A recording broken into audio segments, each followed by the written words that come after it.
Hey, how y'all doing today? Welcome in, welcome on in. Thank you all for showing up. Thank you for being present. Today we're going to have a conversation about some deal breakers. I'm seeing all these TV shows, all these different things where they're talking about deal breakers with relationships and all this kind of stuff. Now, if you're thinking about buying some real estate or you're interested in maybe starting a homestead or buying some rural property or you're looking at just raw land, I'm going to share with you some of the deal breakers that I choose. This is just deal breakers that I choose. Now, this is not nothing that may go along with you, but I want you to share what are some deal breakers for you. Put it in the chat. We're going to go live with this thing. We're getting ready to get started, and I'm hoping that these things will kind of get you to thinking before you buy the land or before you get ready to invest in land. So, land buying is a very serious situation. And sometimes we are connected to the land longer than we are in some of these quote relationships. So I thought it would be interesting if we had a conversation today to just kind of talk about what are some deal breakers when it comes to buying land. So I want to welcome everybody in and thank you for tuning into the channel.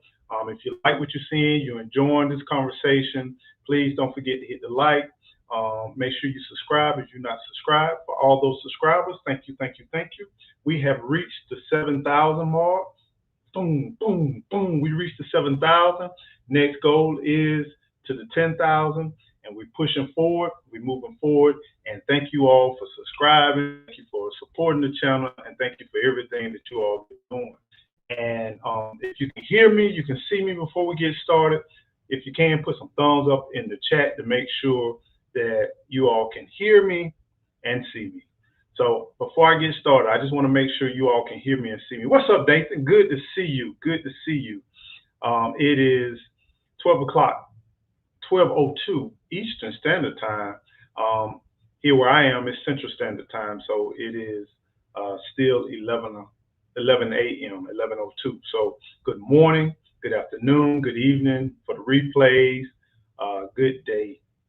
Good blessing. If y'all can hear me and see me, please put a thumb up in the chat and welcome in, everybody. Welcome in. Let me know y'all in. Come on through. Come on through. Okay, 17:02. Let's see. British Standard Time? Is that British Standard Time? What does the B stand for? I'm not familiar with the BST. Let me know what the BST.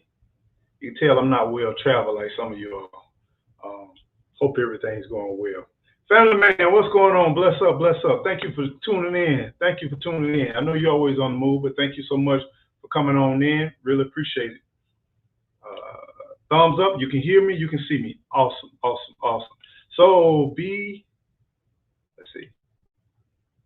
Nathan says it stands for British Summertime. Cool. All the way from Britain. Man, that's awesome. That's awesome. Welcome in, Nathan. Thank you for coming in. And don't be afraid to chat, y'all. I know y'all are familiar with the process. Understand that this is a collaboration, not just with me, but also with you too as well.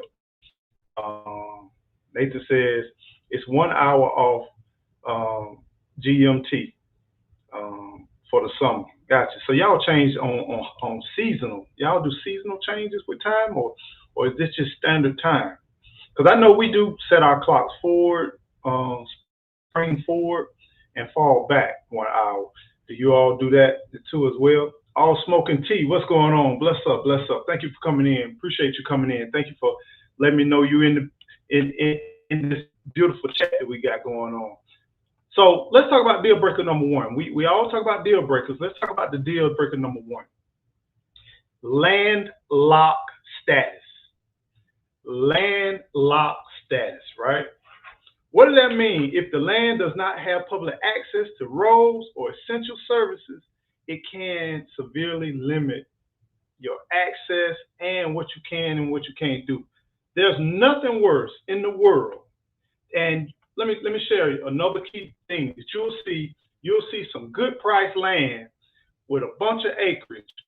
And when you get ready to pull it up, maybe on the county website, property appraisal website, or even if they have a picture of it, look for that square or whatever shape of that property, but look for property to be all the way around and with no road access to it. One deal breaker for me, I do not like landlocked property. That means, so just imagine this sheet of paper right here will mark this property, right? Then you have a property here, you have a property here, you have a property here, and on all sides, it's landlocked. You can't get access to that land. If you can't get access to that land, you're gonna have to go through a process.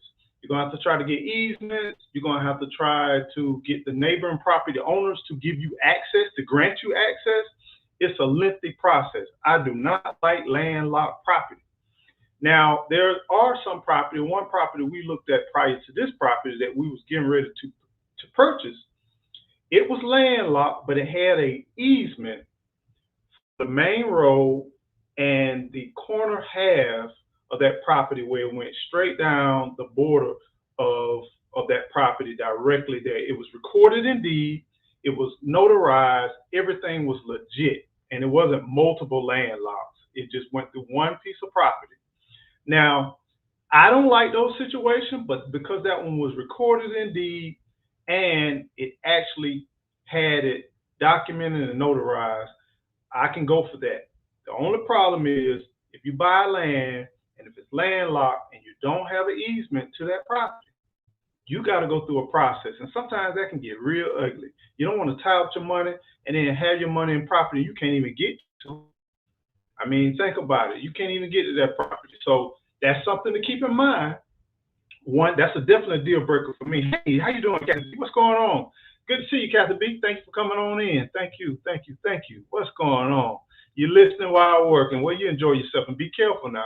Safety first. Make sure you be careful while you're working. Thank you for coming in. So that's deal breaker number one. I'm telling you right up. I don't like buying property with that is landlocked. Let's go into the next one. Oh, in Florida, let me say this. In Florida, this is something you definitely need to be aware of. Wetlands. It's okay if your property has wetlands. It's almost unacceptable if you get any kind of amount of land in Florida. But if your land is all wetland, you can't do nothing with it. You can't build on wetland. And then there's a lot of restrictions when it comes to DEP, Department of Environmental Protection, Florida Department of Environmental Protection, the Florida Fish and Wildlife. It's land protections for the wetlands. They got associations. It's a lot to go through if you own your property and your property is wetland. All of these things are red flags for me, deal breakers, because what you'll find, you'll be like, darn, man, that's a whole acre for XYZ amount of dollars, man. That's considerably a whole lot less. Do your research. Is it landlocked? Is it wetland? Wetland, if you got property that you just want to hunt or fish in, you still need to check the records to make sure you can do it, even though you might own that land. There could be protected species on that land. There could be some protected species that could be nesting birds. There could be some rare animals. And understand this, just this morning, Florida has, I looked at a news release, people reporting wild turkeys. Right now, from now, which is August the 16th, 2024 to August the 31st, Fish and Wildlife wants property owners to report how many wild turkeys they have. They want to look at the population. They're trying to get a good count. They're trying to see if it's stabilized, if it's healthy. Understand, sometimes you may get a protected species on your property. You didn't report it, but someone else reported it. You have bird watchers in Florida. You got a lot of nature lovers in Florida. Sometimes they watch the progress. Sometimes even some of your rare species, they travel through your property. Sometimes they may be bedding on your property. And all during that time, you may not be able to truly access certain parts of property.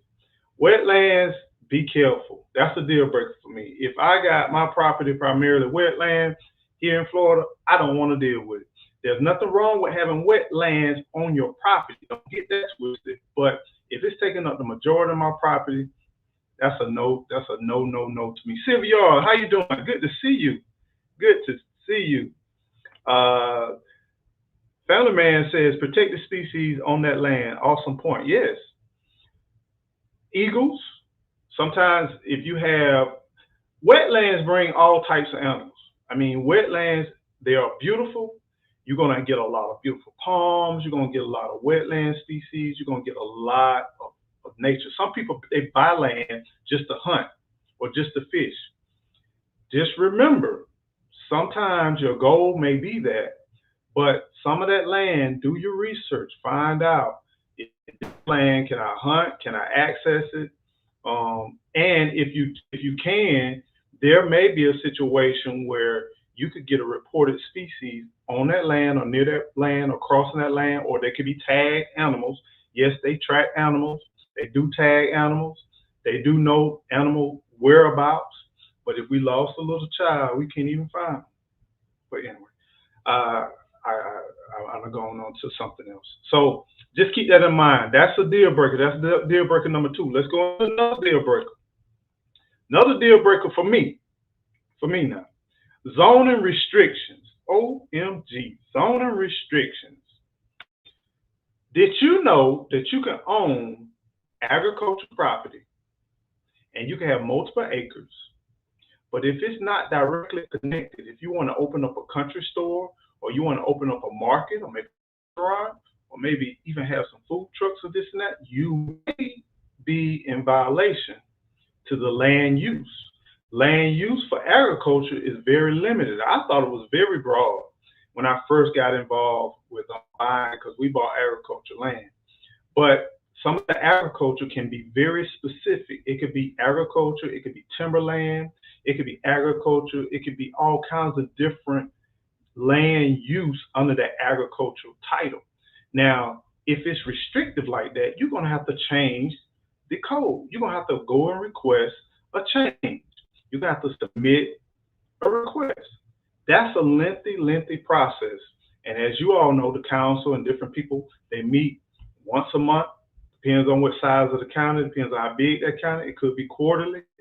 Sometimes you can get into a lengthy process, and just because they met that one time, you may be on the docket for the vote or for the decision, and sometimes it can be pressed and pushed back further until things, the order of business get handled, more prioritized things get handled. So just keep that in mind, that you don't want to tie up years upon years and dollars and attorney fees and all that kind of stuff when you don't have to. You can just simply find another piece of land. Just simply find another piece of land, and there's a bunch of land out there. Don't tie up to resources. Don't tie up all this, and don't fall in love with property until you own it. Wait till you own it, you have it, and it's cleared. Then fall in love. Don't fall in love prior to closing the deal on the land, because anything can happen. All right, let's talk about another deal breaker. And y'all drop in the chat if y'all see deal breakers, or if you know of a deal breaker, give me a deal breaker that you have. Soil quality and topography. Poor soil quality or challenging topography can affect building feasibility, agriculture use, and drainage. If you got a slopey slope, you got land that maybe have very high hills, may have low land, that can affect whether you can build your home or not. If you got low-lying areas, you go out there and it's August and no water is to be found, and then you go out there in January and it's saturated, it's a good possibility that you can't even build on that land. And if you do, you got to bring in tons of dirt just to be able to break ground on that land. Sometimes some land could be full of rock, could be hard rock, could be granite, could be limestone. Limestone is big. It's pretty much the state of Florida. You know what I'm saying? Limestone, the problem with limestone is in Florida, we have sinkholes. So you got a lot of fossil type material that's ingrained and buried that creates this platform we call the dirt, the soil, the ground. And then what we have channels and bodies of springs and water all throughout the land. And there's cavities. And what happens is those cavities give way and you got sinkholes. If you ever watch Florida news, you'll see that sinkholes are still to this day being revealed in neighborhoods. I don't care where you're at, whether you're in the city, whether you're in the country, wherever you. We here in Florida, that's one of the things that we definitely want to look out for. So make sure you pay attention to your topography. If you're in the mountains, make sure that you're thinking about building a piece of history. You're thinking about building your house. You got to think about, okay, you might need crawl space because of the topography. You might need to bring a ton of concrete for the foundation, more than the average. All these things can stack up and stack up and stack up on cost.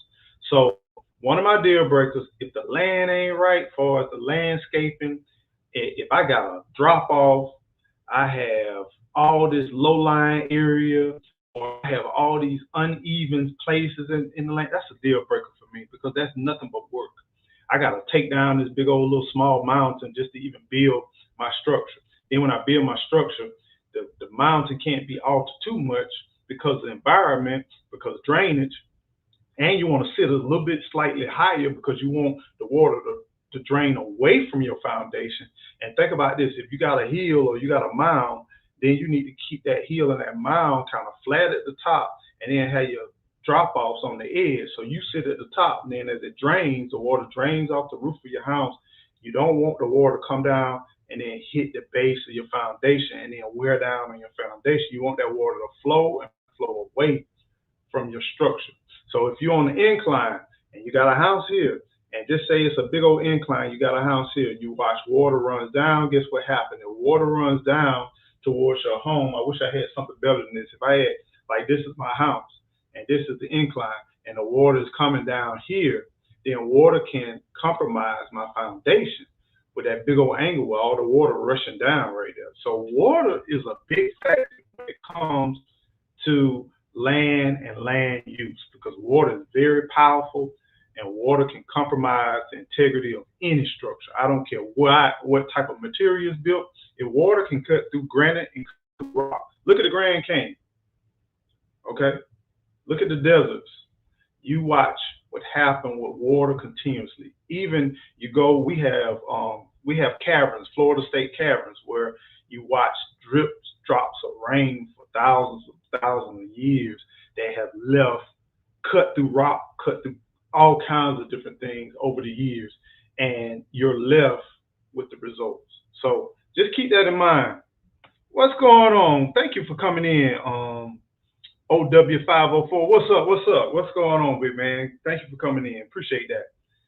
So let's go to another deal breaker. These are deal breakers that simply I will walk away from. You don't have to, but these are just deal breakers when it comes to buying raw land that I would do. Ooh, I learned this the hard way. Man, I learned this the hard way. And don't assume none of this stuff. Do your research. Don't assume.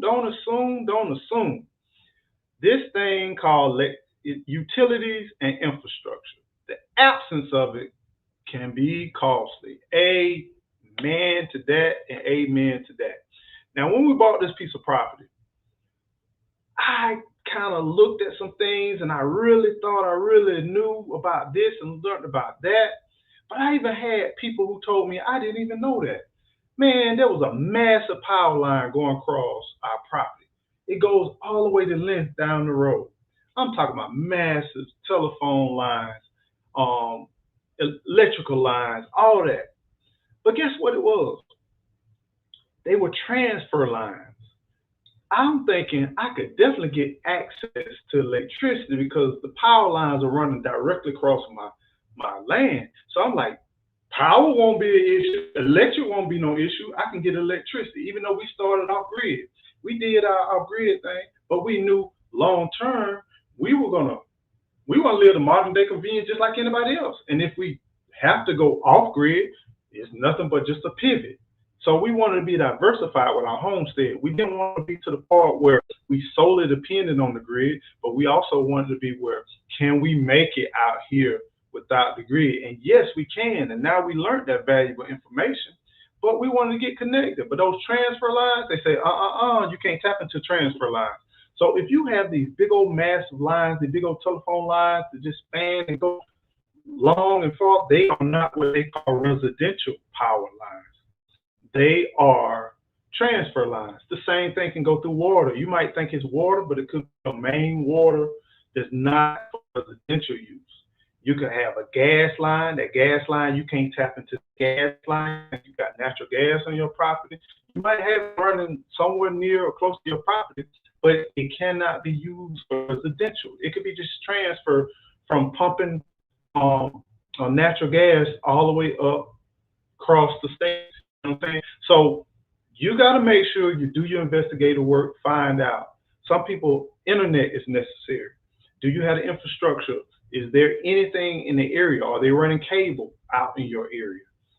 Do they, if water is something, what type of water are my residents and the current people around there utilizing? Did everybody dig a well? If they dug a well, about how much does the well run? How difficult is it to dig a well in that area?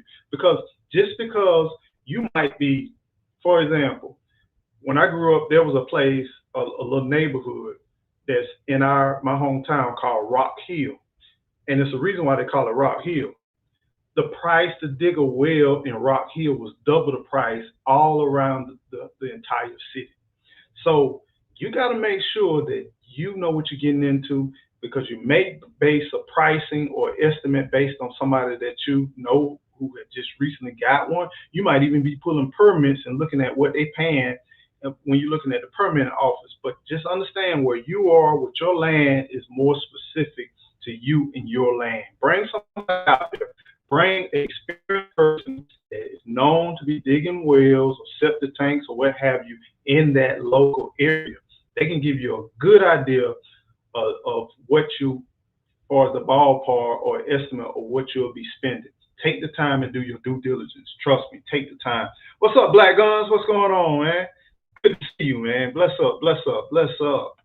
Nathan says, don't know about the U.S. or individual states, but here, as well as fauna, individual or groups of trees and other flora can be protected so they cannot be cut down or even cut back.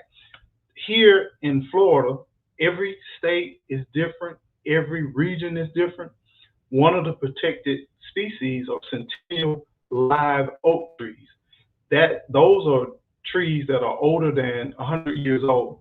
Do you know that here in Florida, they tag and they count centennial trees? They have numbers and identification numbers to certain trees. So you are absolutely right there. Thank you. At that point, these are things we need to know, fam.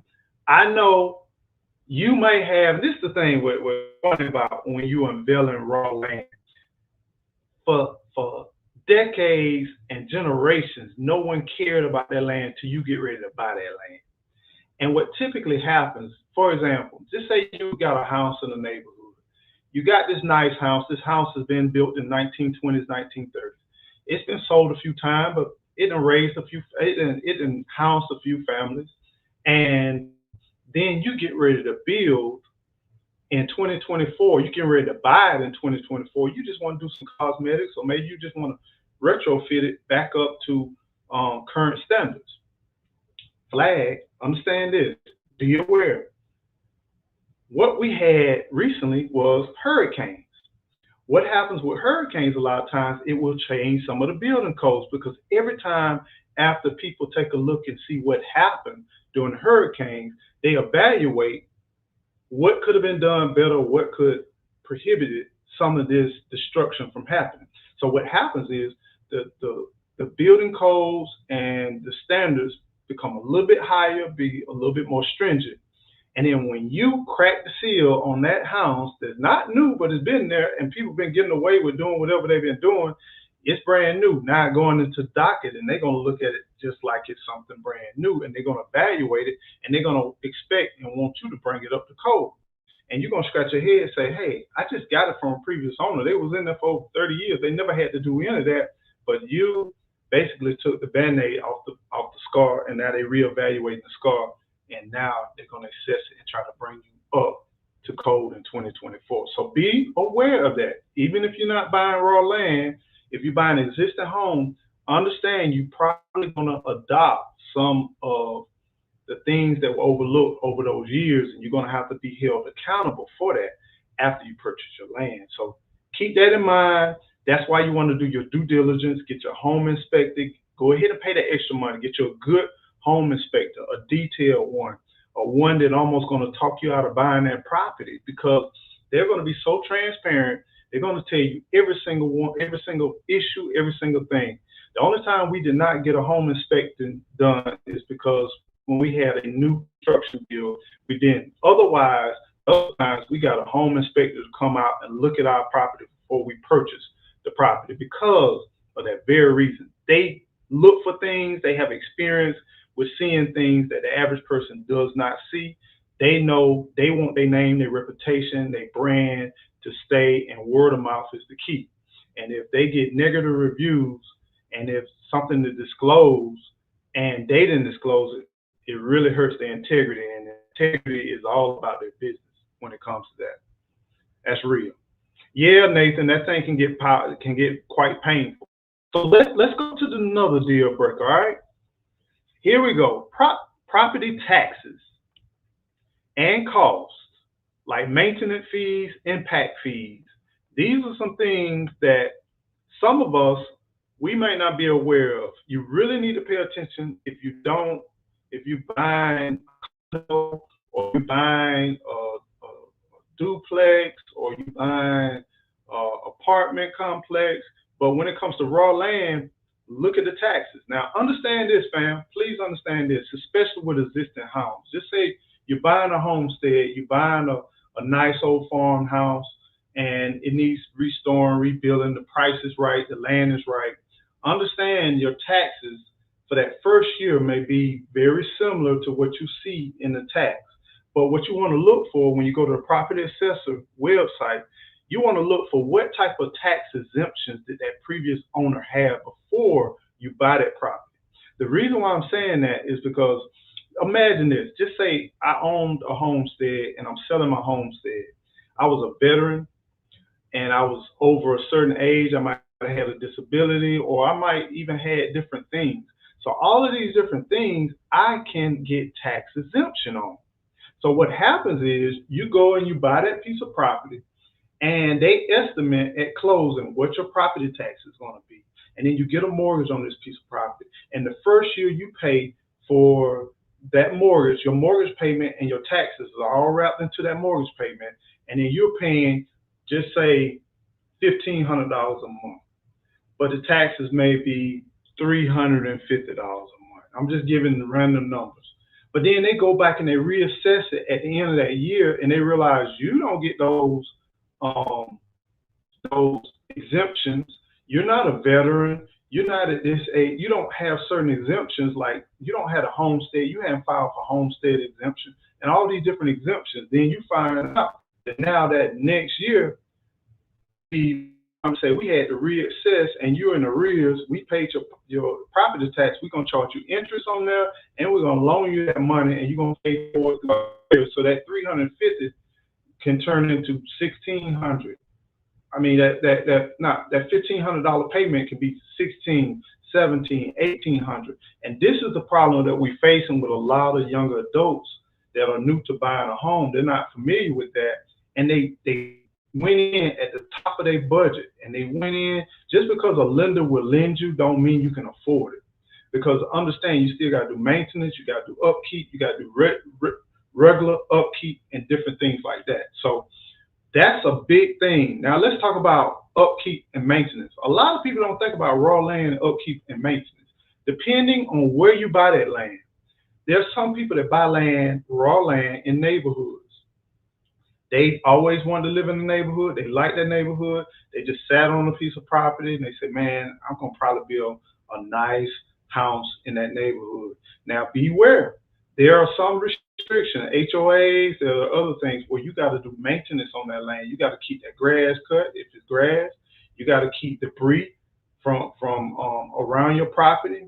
You might have certain things you need to do. You might have certain upkeep, all those things. Now, if you own land, you own acres, and you got agriculture land, you got fields, you got all of that, it may be $50, $60, or $100 to cut your yard, but imagine you got 10, 15 acres that you got to cut. How much would that cost to keep that cut and keep that maintained? And if you don't have the equipment to do it, that's a yearly cost that not only are you buying the land, you got to pay for the upkeep and the maintenance. And some people, they don't calculate that, and they be like, man, this land is starting to cost me more than what I expected. And I'm trying to save so I can get the land, but I keep having to do all of this other stuff. And here we go. We're going to tie back into that easement. Now, here it is. Think about this. Say you got an easement going to your property for your neighbor's property. Say there's a property behind your property, and when you bought that land, it had an easement on there. But just say a tree fell on your property across that driveway. Sometimes you got to be responsible for that tree falling there, and you got to be responsible for the debris removal and everything like that, because now they got that easement, they have a right to come through your land. They have a right to get access because it's documented, and they've been given an easement prior to you owning that land. But you got to keep everything whole and solid. You got to make sure that everything is complete and everything is good, okay? That's something that you definitely need to keep in contact with. I'm buffering, I apologize. I'm sorry about that. I hate that I'm buffering, okay. Am I back? Everything's okay? Give me a thumbs up if the buffering has stopped. Hopefully the buffering has stopped. Give me a thumbs up if the buffering has stopped. Thumbs down if the buffering is still there. Let me know.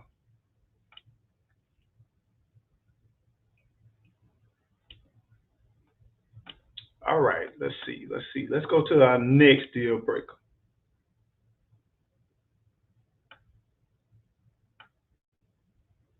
Cool. All right. Now, some of y'all are going to debate me on this. What's up, Brenda? How you doing? Good to see you. Some of y'all not going to like me on this, okay? But these are my deal breakers. I get to choose what deal breakers I do. I don't do deals with people with buying raw land based on this here. I do deals with people on raw land based on documentation. Please, fam, be careful. I don't care what this person may say or what this company may say or what this organization says. A deal breaker for me is when people talk and don't put things in writing. If we're going to go through a financial transaction with any major purchase, even you go to the dollar store, they ask, do you want your receipt? Or even wherever you go, you're gonna ask for a receipt. You need documentation, fam. Something this serious, word of mouth will not cut it. And this is so prevalent when it comes to owner financing. Whenever you're dealing with owner finances, I don't know what it is about it, but they got a lot of words, but not a lot of documentation.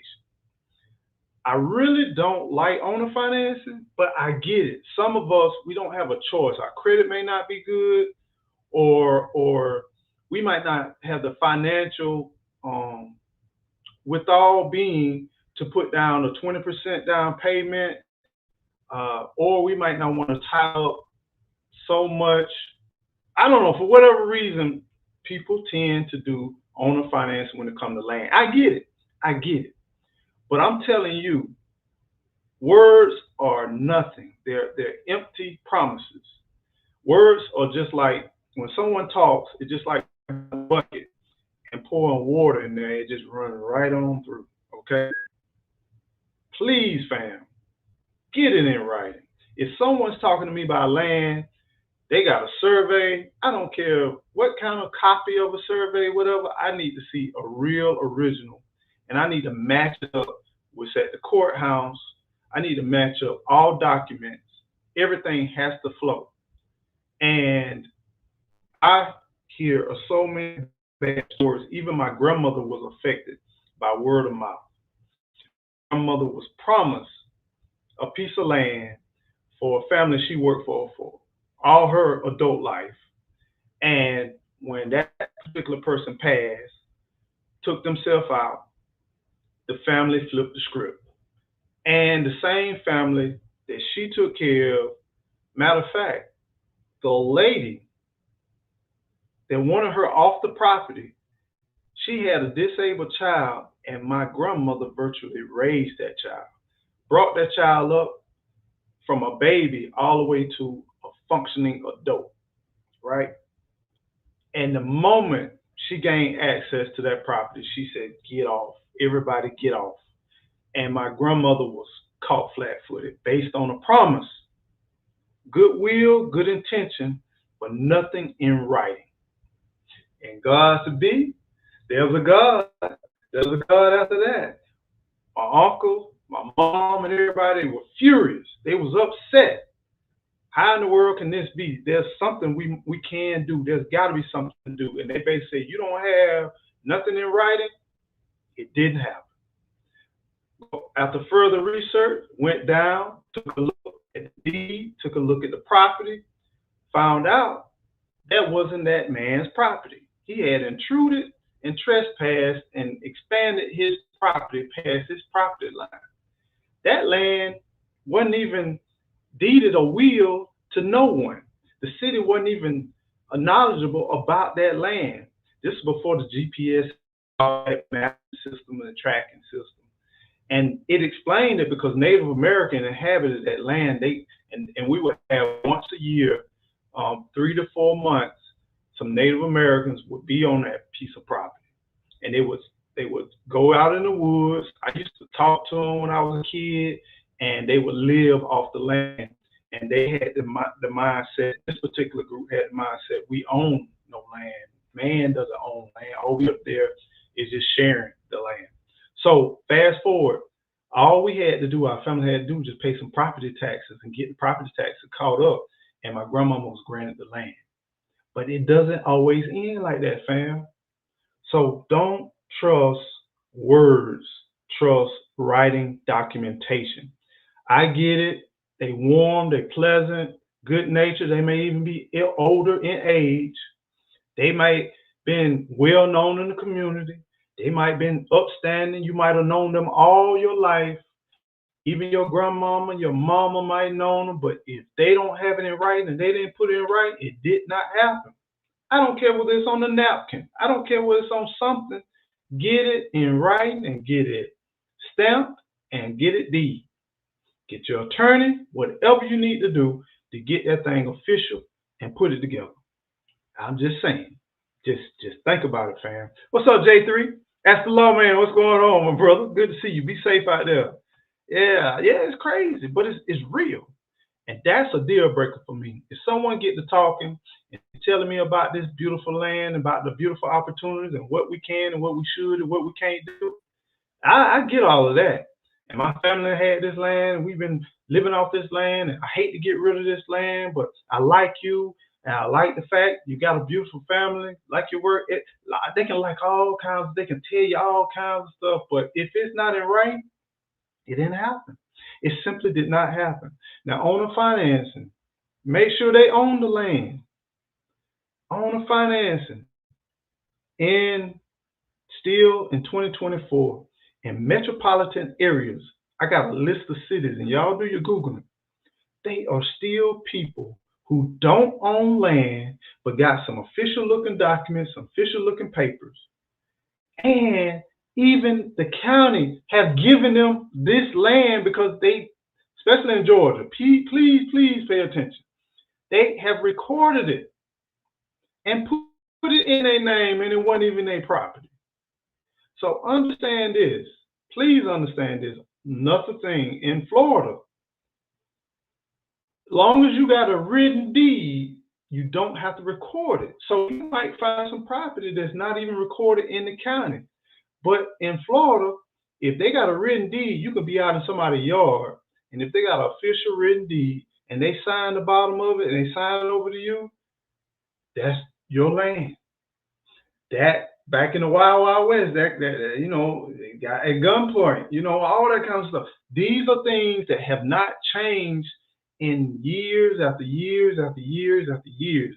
And we wonder how so many of our beautiful people, melanated people, lose their land. It's through lack of knowledge, and it's through trust that people have integrity when they don't. So please, please be aware that these issues happen. And these are some deal breakers that I just simply cannot deal with, and I simply will not entertain. And I'm just hoping that you might take a look at some of these deal breakers and maybe add them to some of your deal breakers, because it's far easier to walk away and get into this long-term financial relationship and being able to try to walk away.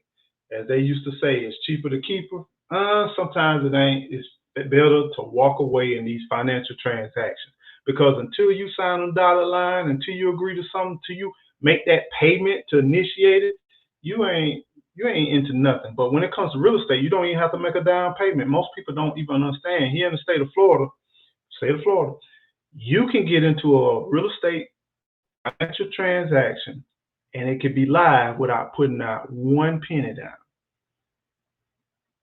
All you need is a conveying of a contract, right?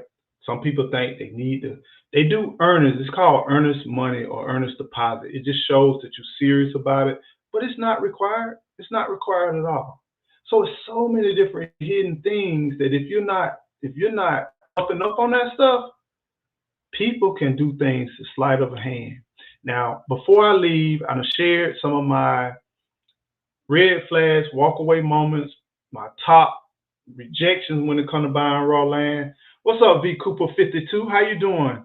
I have owner finance with a written contract, quarterly payment statements. Listen to that right there.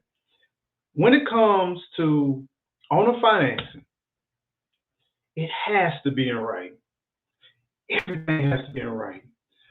First of all, do they own that land? And what I mean by own that land, now this comes two ways, because in America, I don't know why, but in America, we call ownership even when we don't financially have paid for something. Like I go to a car dealership and I finance a car. They say I'm the owner of the car. I really ain't the owner of the car. The bank owns the car because they got a lien on my stuff. If I don't pay, then it automatically mine. So listen to this thing when I say ownership with land. You got owner like bought outright, truly owned, no obligation, this is their land. Then you have finance land and they the owner. Now, if you're doing owner financing and they owe money on that land, I want statements showing that they are paying for that property. And I'm going to request if I can make payments directly to the lending institution. That's going to be my request. Can I make the payments directly to the lending institution? So for example, just say their payment is $200 a month on that property, but I got to pay $500 to buy this property, owner financing. Let me pay $200 to the finance company, and I send a check to you for $300. What's wrong with that? If everything on the up and up, what's wrong with that? I get it, you need to make some money. I'm not going to nickel and dime you because you're paying $200 and now I'm paying $500. I think it's a good deal. If I did my research, I like the piece of property. I did my due diligence. I think it's a fair price in comparison to what's going around. And I think it's the right time. And my financial withdrawal being is secure and well enough to do it. Why not do it? Everybody got to make something off of something. You know what I'm saying? So that's my ideal situation. If I can't do it like that, please send me statements showing that you're current in your taxes. There are no liens on this property, and I'm going to be paranoid every month or every other month. I'm going to check the property tax assessor's office. I'm going to check and see if there's any liens on this property as I'm paying for this property. Because understand this. Imagine this. If I want to sell my property right now, just say it's for sale, and I'm going to do owner financing. Just say I say $5,000 down and $500 a month. And we're going to do this for 5 years. Just say we do it for 5 years. All right.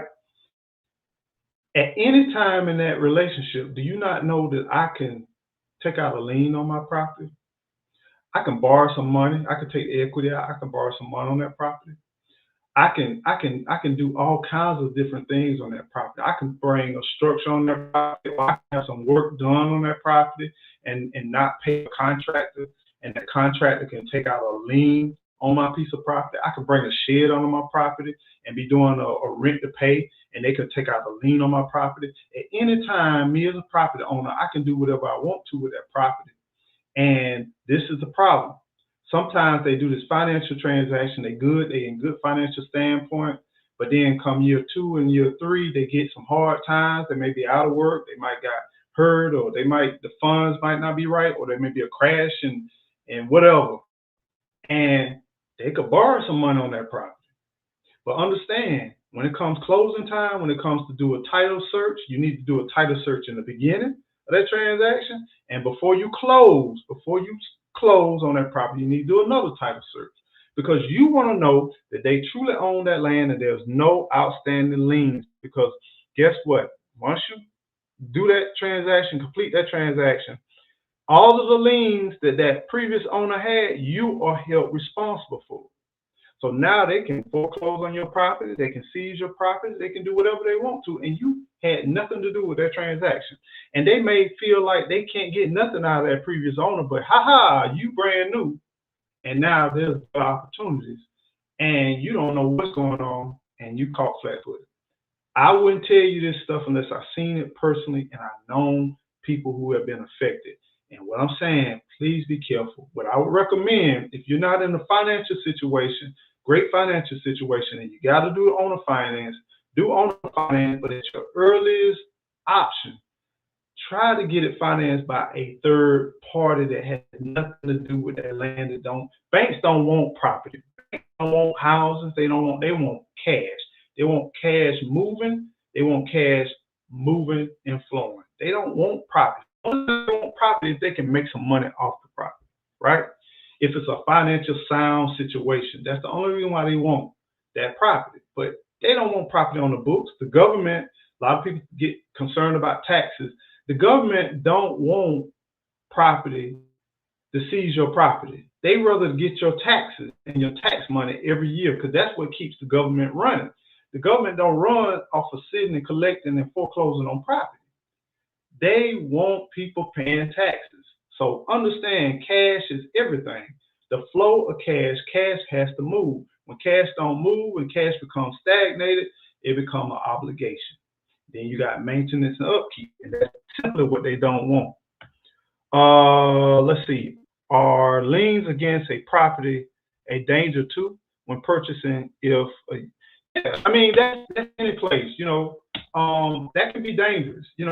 If you got someone that owes property, has a lien on their property, and I'll give you an example. Okay, just say I'm paying $10,000 for a piece of property, and they got a $20,000 lien. That's a big red flag. Just say if I'm buying a piece of property, it's $10,000, and they may have a $3,000 lien on them. And what they're expecting is, I'm going to collect this money before you pay this off. I'm going to pay off that lien, and then it'll be free and clear, and then I can get it. That's understandable, but be transparent. All I'm saying is they need to be transparent. They need to be forthcoming. They need to let you know every single situation. And then you need to get documentation, because you're in a relationship with this person. You remember when we just talked about this dating game? You are in a relationship with this person, and they need to be transparent enough to say, hey, look, I just paid $1,000 on that $3,000 lien. I'm going to get this lien cleared up before everything is done. But I'm transparent. I'm being forthcoming. I'm not saying to go into a transaction with them, but that's more realistic than you finding out and they knew it all along, and then they wasn't sharing with you. You got to question their integrity. And if I got to question your integrity, we're going to be in some years of relationship of something that's still in your name, and all I'm doing is just making payments of something that's still in your name. That just draws caution. And I just ask to be aware of your situation.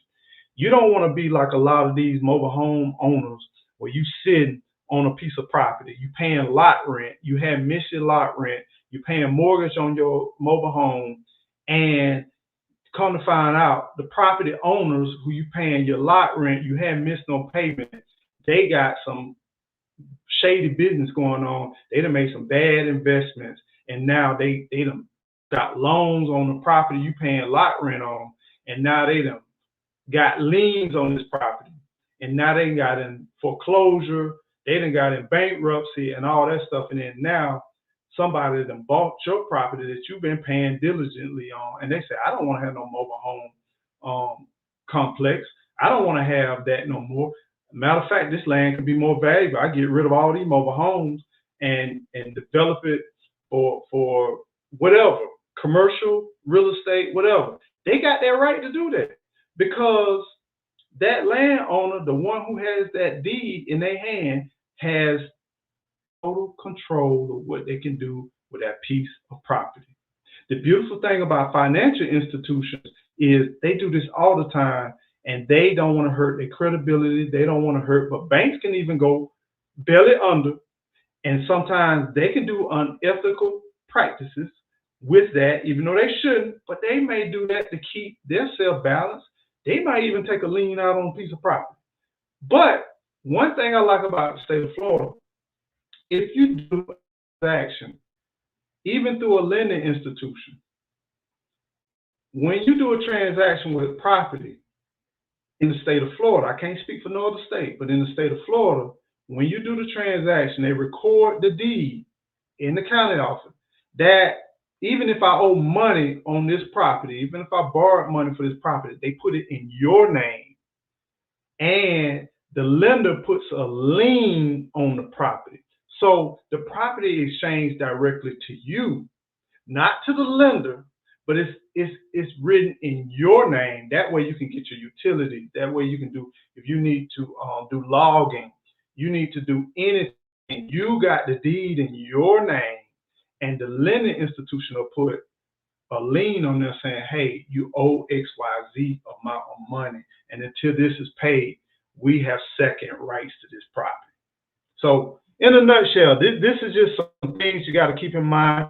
Y'all, thank you for tuning in. Hopefully these red flags will help you through the process. Until the next time, to the next show, make sure y'all keep on growing. And Trish, what's going on, Trish in Progress? Great information. Thank you. I am still looking for my homestead. Take your time. Understand this is a long-term relationship. You want sweet dreams, not nightmares. Take your time, do due diligence. You got this. You got this. I know if I can do it, Lord knows you can do it. Family man, appreciate that, man. Thank you for the comment. Years ago, there was a company that was putting fake for sale signs in the windows of vacant houses that was not theirs, telling people that they can buy the house for $300 down, $300 a month. All I'm saying is, if it sounds too good to be true, if it's easy access and there's normally barriers for, man, I wish I had a red flag. Or just like that dating show, pop that balloon, pop the balloon, get out of it, walk away. Because guess what? There's other properties out there, y'all.